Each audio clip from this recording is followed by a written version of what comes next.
Key chain ഉണ്ടാക്കുകയാണ് കേട്ടോ. Form paper കൊണ്ട് കീ ചെയിൻ ഉണ്ടാക്കുകയാണ്. ഫോം ഷീറ്റില്ലേ, അതുകൊണ്ടാണ് കേട്ടോ.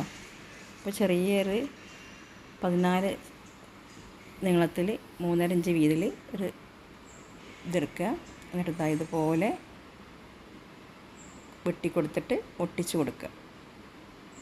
എന്നിട്ട് ഓരോ ലീഫും തമ്മിൽ കൂട്ടി ഒട്ടിച്ച് കൊടുക്കുക. സിമ്പിളാണ് കേട്ടോ. എന്നിട്ട് പക്ഷേ നമുക്ക് അതിൻ്റെ മുന്നിലെ ഭാഗം ഒന്ന് ചെറുതായിട്ടൊന്ന് വളച്ചിട്ട് ഒന്ന് വെട്ടിയെടുക്കുക ഡ്രാ ഷേപ്പിൽ. എന്നിട്ട് അവിടെ വെച്ചെടുക്കുക. എന്നിട്ട് 2 കളറാകുമ്പം കൂടുതൽ ഭംഗിയുണ്ടാവും. അപ്പോൾ ഒരു പേപ്പറും കൂടി എടുത്തിട്ട് അവിടെ വെച്ചൊട്ടിച്ചാൽ ബാക്കിൽ കീ ചെയിൻ, പിന്നെ നമ്മളെ കീ ചെയിൻ ഉണ്ടല്ലോ, അത് തൂക്കിയിടാനുള്ള ഒരു ഇതും ഉണ്ടാക്കിയിടുക. സിമ്പിളാണ്, പെട്ടെന്ന് പണി കഴിച്ചു. ഞാൻ 3 ഉണ്ടാക്കി.